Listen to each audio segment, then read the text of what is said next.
How safe or dangerous is this area to be in? En estos momentos todas las áreas son peligrosas. The Sinaloa Cartel. Once led by the notorious drug lord El Chapo, this cartel is responsible for selling huge quantities of drugs to US consumers. The cartels are waging war on America, and it's time for America to wage war on the cartels. What happens when the world's most elite naval forces strike deep into one of the most dangerous cartel strongholds on the planet? In the lawless regions of Mexico, a covert operation unfolded with precision, like a scalpel slicing through chaos. This story isn't about bullets flying alone. It's about the intricate dance of strategy, coordination, and the relentless pursuit of control in modern warfare. As the operation unfolded, every decision carried weight, shaping not just the battlefield, but the broader political chessboard. The stakes were immense, and the outcome would ripple far beyond the immediate conflict, redefining the war on drugs.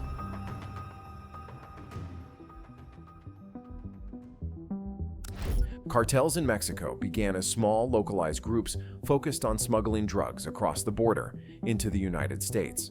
Over the decades, they evolved into highly sophisticated organizations with the resources, structure, and firepower to rival government forces.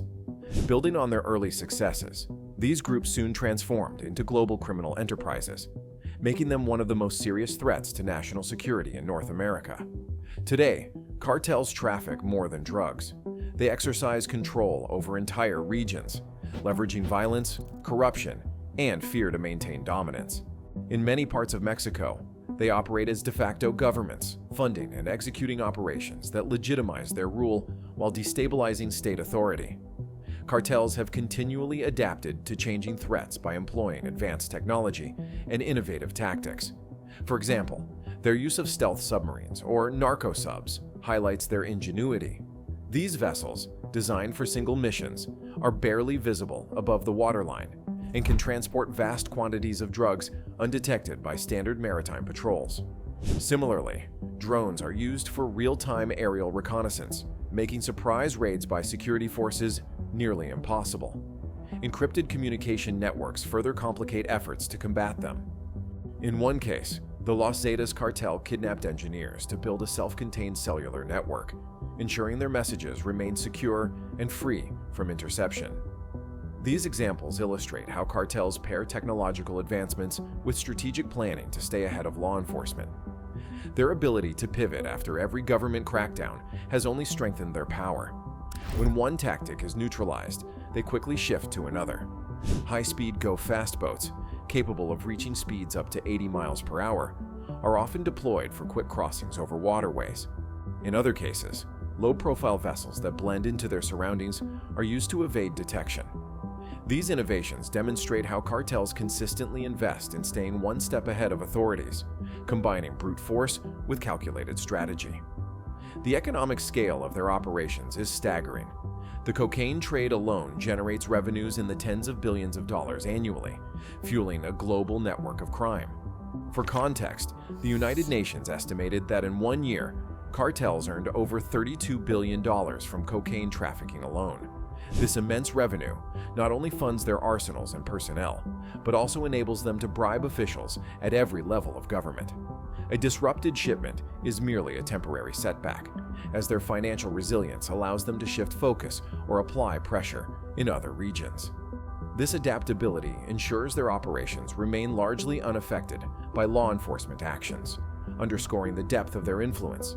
Cartels do not rely solely on drugs to maintain dominance. They control vast swaths of Mexican territory, governing these areas as their own fiefdoms. In regions where local governments are weak, cartel leaders provide protection in exchange for loyalty. This can mean bribes to police, security for businesses, or even food distribution during crises. However, this facade of benevolence masks a brutal reality. Failure to cooperate often results in public executions, mass graves, or other grisly displays of violence designed to enforce compliance and instill fear. The physical environment where cartels operate also plays a critical role in their ability to evade capture. Many strongholds are located in remote, rugged terrain, such as mountainous regions or dense jungles, which are difficult to penetrate even with advanced military technology. Adding to their security are layers of lookouts, informants, and patrols that warn of any intrusion. These natural and human defenses make it extraordinarily challenging for authorities to reach and neutralize these strongholds, often leaving law enforcement outgunned and outmaneuvered. The trafficking of fentanyl has added a new dimension to the cartel's power. Unlike drugs such as marijuana or cocaine, which require cultivation and processing, fentanyl is synthetic and can be manufactured in laboratories. This makes it easier to produce and smuggle in massive quantities. Its potency is deadly, with just a small amount capable of causing fatal overdoses. The proliferation of fentanyl into the United States has created a national crisis. Since 2014, overdose deaths linked to fentanyl have risen exponentially. That year, it accounted for roughly 10,000 deaths. By 2023, the number had surged to nearly 100,000 annually, with fentanyl responsible for 70% of those fatalities. These figures highlight the devastating human toll of cartel operations and the urgency of addressing this crisis. The seriousness of this threat has led many experts and policymakers to argue for military intervention. The scale of the cartel's operations has overwhelmed law enforcement agencies on both sides of the border. Fentanyl deaths, cartel violence spilling into American cities, and the economic burden of drug-related crime have significantly raised the stakes. Combined with the cartel's increasing military capabilities, including the use of armored vehicles like narco-tanks, the situation demands strategies typically reserved for organized insurgencies or hostile foreign armies. The rise of cartels represents a geopolitical crisis. Their unchecked power has created an environment where traditional police or government tactics often fail. As their tactics evolve, their impact grows stronger, demanding not just attention, but decisive action. With the situation reaching a breaking point, it became clear that conventional law enforcement methods would never succeed. To address this escalating crisis, the United States made a decision. If cartels could not be fought effectively with traditional means, then military intervention would become the next step.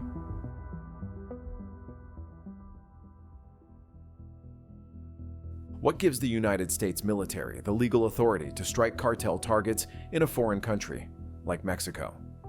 This question cuts to the core of a complex debate about the limits of military action, international law, and national security.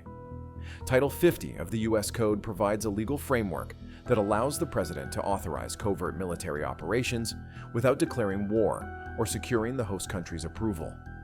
A well-known example of its use is Operation Neptune Spear, the raid that killed Osama bin Laden in Pakistan. While this statute enables decisive action, it also carries significant political and diplomatic risks, particularly when applied to a neighboring country like Mexico. The legal authority to act under Title 50 is only part of the equation. The political challenges are equally significant. Deploying U.S. military assets against cartels would mean treating criminal organizations as enemy military entities, a classification that raises sovereignty concerns. Mexico's president has consistently opposed foreign military intervention, viewing it as a violation of the country's autonomy. This opposition complicates matters, as any unauthorized strike could strain U.S.-Mexico relations. Even if Mexico's government were to cooperate discreetly, there's little chance they would openly endorse U.S. military operations, creating a delicate balancing act where diplomatic considerations often outweigh unilateral action. In contrast, joint operations offer a less politically fraught approach. For instance, in mid-February, a team of 11 Green Berets deployed to a naval base in Mexico with approval from the Mexican Senate Commission. Their official mission was to train Mexican naval special forces in counter-cartel tactics in unconventional warfare. This collaboration also addressed shared issues, such as the flow of U.S.-sourced weapons into Mexico. While this partnership demonstrates some level of bilateral cooperation, both nations publicly downplay the extent of their collaboration, reflecting concerns over political fallout in each country. Joint efforts, while promising, are limited in scope and require careful navigation of domestic and international sensitivities. The challenges don't end there. Questions surrounding congressional approval add another layer of complexity. While the president can authorize limited military operations, a sustained campaign against entrenched cartel strongholds would require formal congressional consent. Such approval is far from guaranteed. Lawmakers, particularly those from border states, may oppose large-scale military action due to fears of cartel retaliation and potential domestic instability. This dynamic underscores the tension between addressing national security threats and avoiding unintended consequences at home. One potential way to streamline military action is to officially designate cartels as terrorist organizations. This designation would unlock expanded legal tools, such as asset seizures and enhanced surveillance, while also lowering political barriers to cross-border operations. It could also strengthen international cooperation in dismantling cartel networks. However, critics warn that conflating cartels with international terrorism risks destabilizing U.S.-Mexico relations, making diplomatic collaboration more difficult. The threat of cartel retaliation remains a pressing concern.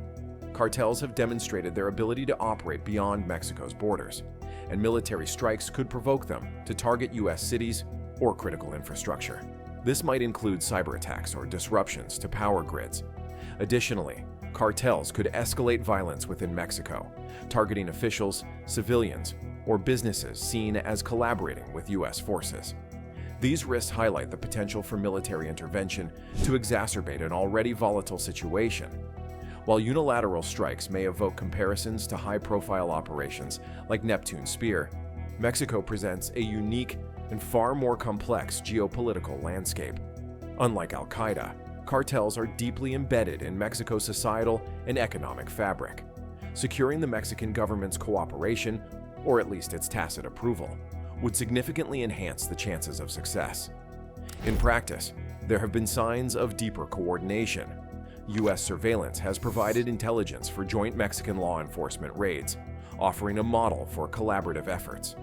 However, the limits of this partnership remain unclear.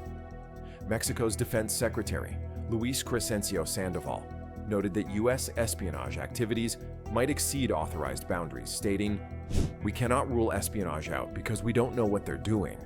This uncertainty highlights the challenges of balancing cooperation with concerns over sovereignty. The debate over military intervention echoes discussions from the Reagan era. During the 1980s, some policymakers proposed direct attacks on cartel airstrips and supply hubs, but these ideas stalled due to fears of breaching sovereignty and escalating violence. Today, similar arguments resurface, now fueled by the urgency of fentanyl trafficking and the unprecedented power of cartels.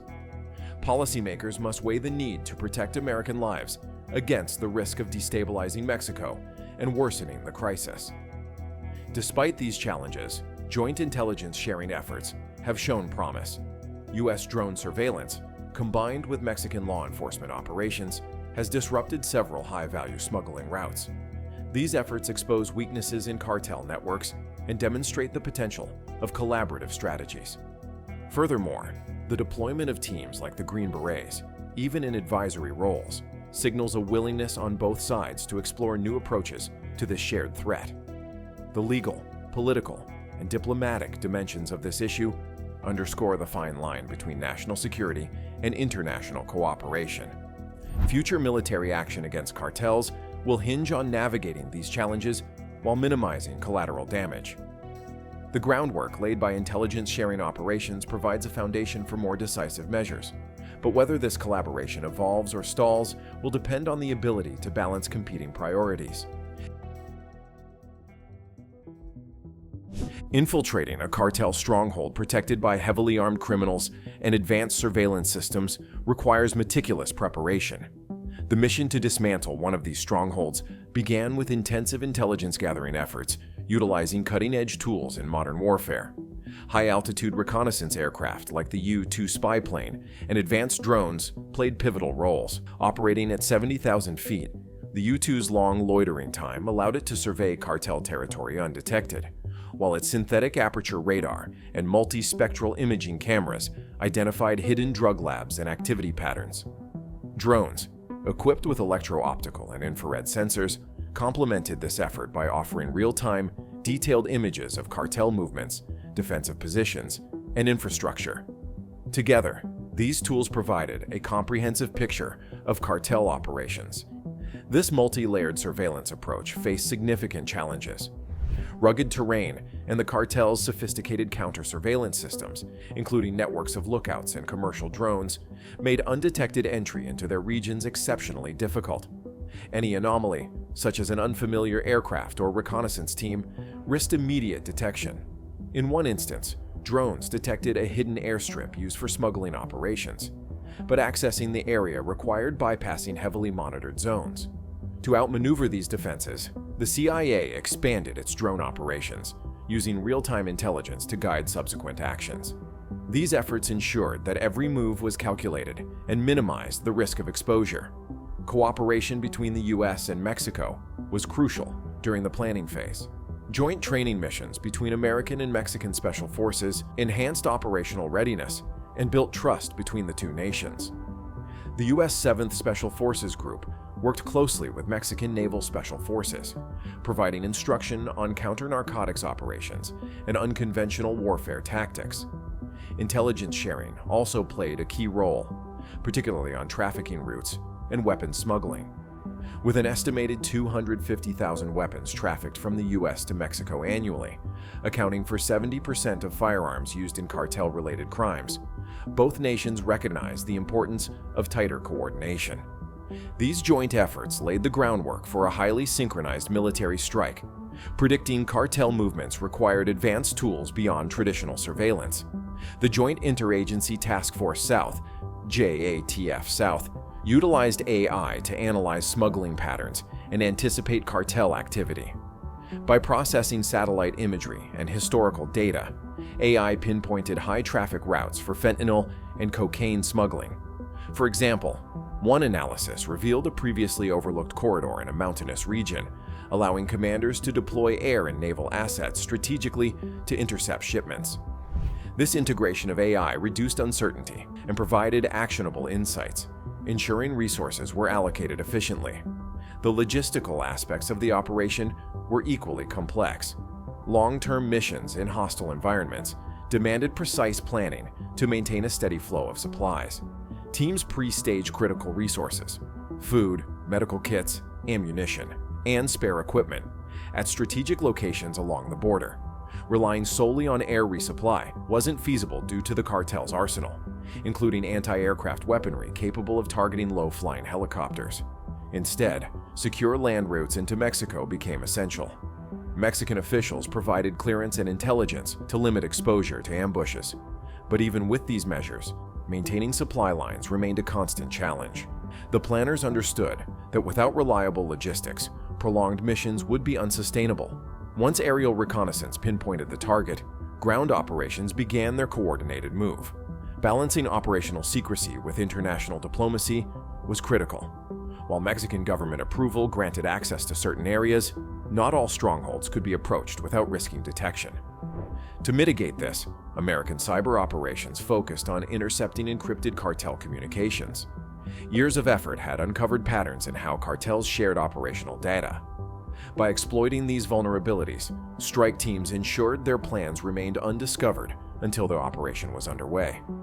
This turned one of the cartel's strongest assets, their communication networks, into a critical weakness. Every element of the planning phase addressed the extreme risks associated with the mission.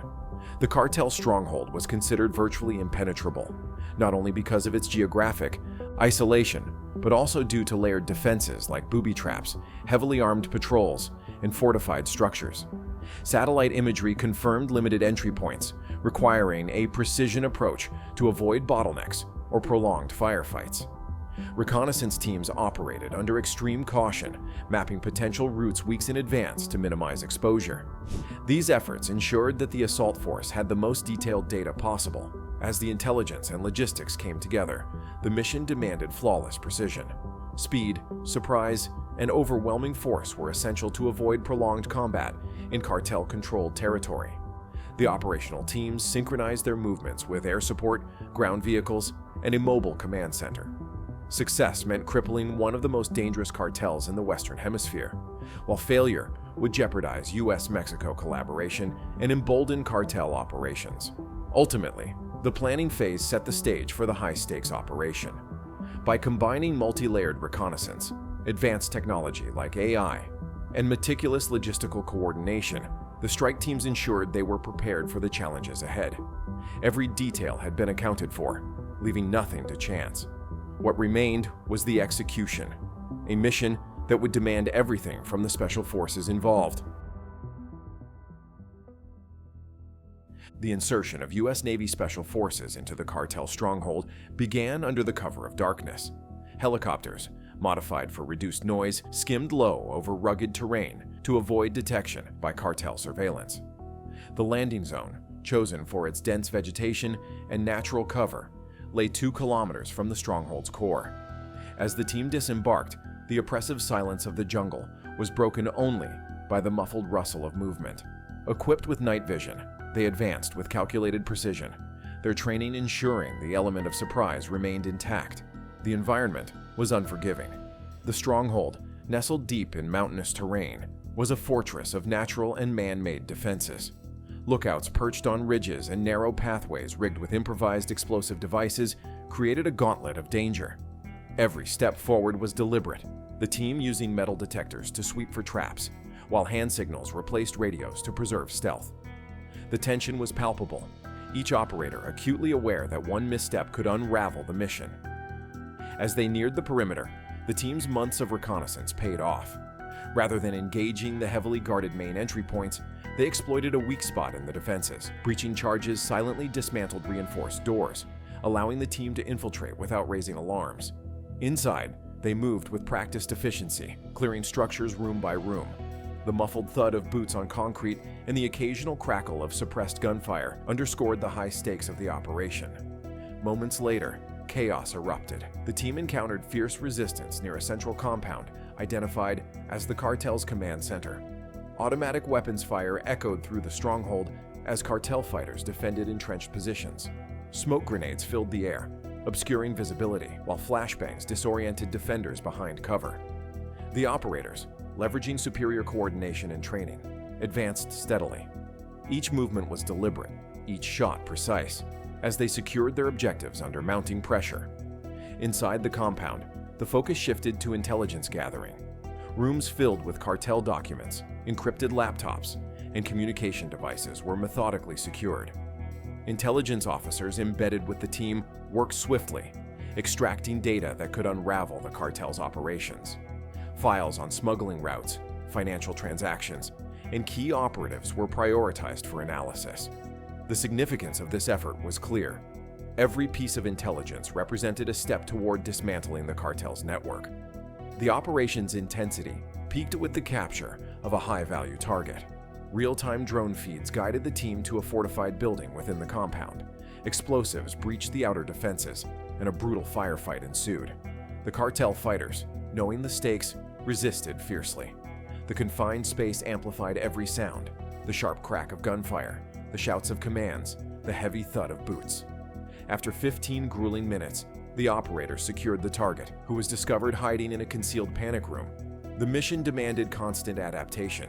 Hidden escape tunnels and weapon caches forced quick strategic shifts, while cartel-operated drones attempted to track the team's movements. Electronic warfare systems jammed the drones, neutralizing their effectiveness. Each decision, made in split seconds, highlighted the discipline and expertise of the operators. The discovery of narcotics labs and weapon stockpiles added to the mission's scope. Plastic explosives destroyed drug processing equipment and fentanyl precursors, crippling the cartel's infrastructure. As the team completed their objectives, extraction began.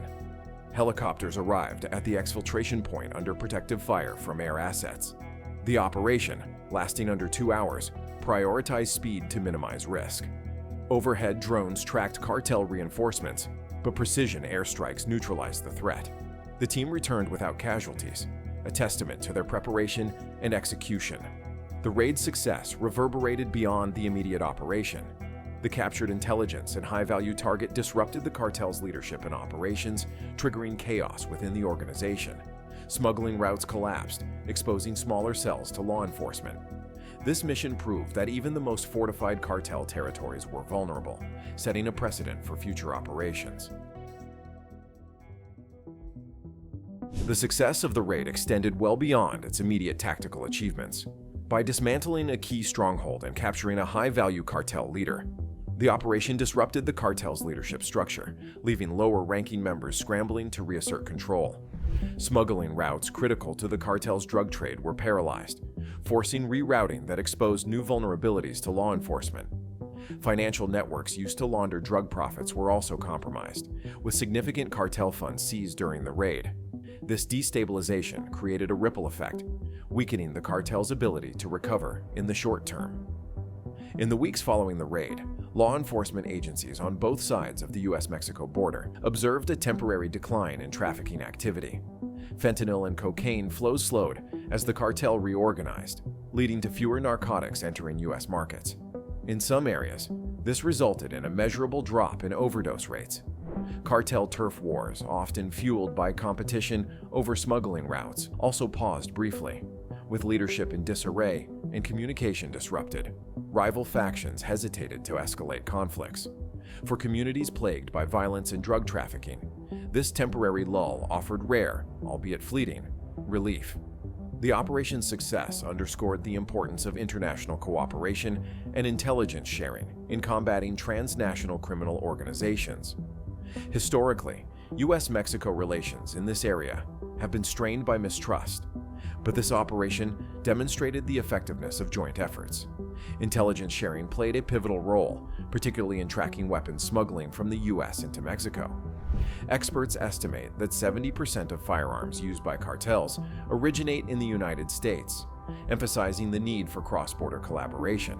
The intelligence gathered during the raid also revealed intricate connections between cartel leaders, smuggling routes, and complicit officials, further highlighting the value of cooperative strategies. The raid's impact extended beyond immediate gains, exposing the cartel's vulnerabilities and prompting swift adaptations. Intelligence reports indicated that cartels began investing heavily in counter-surveillance measures to avoid future operations. Leaders shifted to off-the-grid communication methods, using couriers and analog systems instead of encrypted digital platforms. They also fortified their remaining strongholds, relocating operations to remote mountainous and jungle regions that are harder to access. These adjustments reflect the cartel's resilience and their ability to learn from enforcement tactics, underscoring the ongoing nature of this conflict. The broader implications of the raid tie into the cyclical challenges of combating cartels. Much like the Reagan-era war on drugs, this operation highlighted the evolving strategies required to address a decentralized and adaptive enemy. While the raid disrupted one stronghold, cartels remained deeply entrenched, rebuilding and shifting operations to evade enforcement. This underscores the necessity of sustained pressure and international collaboration to address a problem that transcends borders. The success of the raid also demonstrated the critical role of advanced technology and surveillance in maintaining pressure on cartels. Long-standing missions utilizing tools like rivet joint intelligence gathering aircraft and drones have been instrumental in tracking cartel movements. In the months following the operation, these assets enabled the interception of multiple narcotics shipments worth millions of dollars, further eroding the cartel's operational capacity. By combining signals intelligence with air and sea interdiction, law enforcement ensured that the momentum generated by the raid extended beyond the initial victory. However, the operation also reignited political debates over sovereignty and the limits of cross-border military actions. Despite tacit cooperation from the Mexican government, public statements from officials emphasized concerns about U.S. military activity within Mexican territory. Mexico's president reiterated his government's opposition to foreign intervention, framing it as a potential threat to sovereignty. This response illustrates the delicate balance required to maintain strong bilateral relations while addressing the shared objective of combating cartels. Yet the raid also showcased the potential for strengthening these ties, as both nations work toward common goals like reducing violence and curbing the flow of fentanyl. The operation revealed the cartel's unexpected vulnerability, like a fortress with a hidden flaw that, once exposed, led to cascading failures. While the raid was a tactical success, it had also set a precedent for future cross-border actions, reflecting a shift in U.S. strategy.